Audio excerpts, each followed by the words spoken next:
మీకు ముచ్చట చెప్పాలా, ఎలక్షన్లు అయిపోయినప్పటి సంది కంటి గరువైన మన చికెన్ పకోడీ నారాయణ సారు మళ్ళా దర్శనమిచ్చిండు.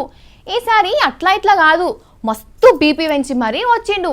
ఇన్ని రోజుల సంది కడుపులో దాచుకున్న కోపం అంతా ఒక్కసారి బయటకు కక్కేసిండు. అసలు మన నారాయణ సారుకు ఎవరి మీద ఇంత గుస్సా ఉన్నది, ఎందుకు ఇట్లా అయిండు కనుక్కుందాం పండ్రి.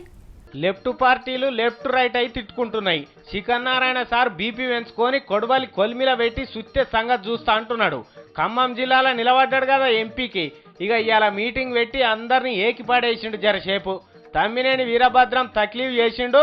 15 కోట్ల రూపాయలకు వామపక్ష సూత్రాలు అమ్మేసిండు అన్నాడు.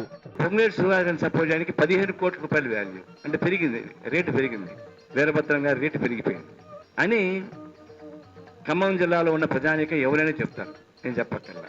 చూసిండ్రా, అందరిని తిట్టిండంటే మస్తు సార్లు అన్నాడు కానీ తోడ ఉట్టిన తోడు సిపిఎం పార్టీని కూడా ఇడిచిపెడతలేడంటే ఎంతో కోపంతో ఉన్నాడో చూడు నారాయణ సారు. చికెన్లో మరి మసాలా ఎక్కువ వేసిందో ఏమో ఇంటామే కానీ వచ్చి దంచిపోయిండు అందరినీ జరసేపు. అయినా నారాయణ సారు ఎన్నికలు అయిపోయా, ఎక్కడిదక్కడ అయిపోయా. ఇప్పుడు ఎవరినంటే ఏమొస్తాయి చెప్పు. గెలిస్తే ఎంపీగిరి చెయ్యి, లేకపోతే ఇట్లనే ఉద్యమాలు చెయ్యి, నష్టమేమున్నదే. అయినా నీ బాధలు కూడా జరంత అర్థం ఉన్నది. ఎట్లా అంటే ఇన్నేళ్ల సంది కలిసున్న సుత్తె కొడవలోళ్ళు అదే సుత్తె తీసుకొని నెత్తి మీద కొట్టిండ్రంటే జర్రంత బాధ ఉంటా. అదే సరే తీ నారాయణ, ఏమన్నా కానీ తీ, ఎట్లయితే అట్లా అవుతుంది.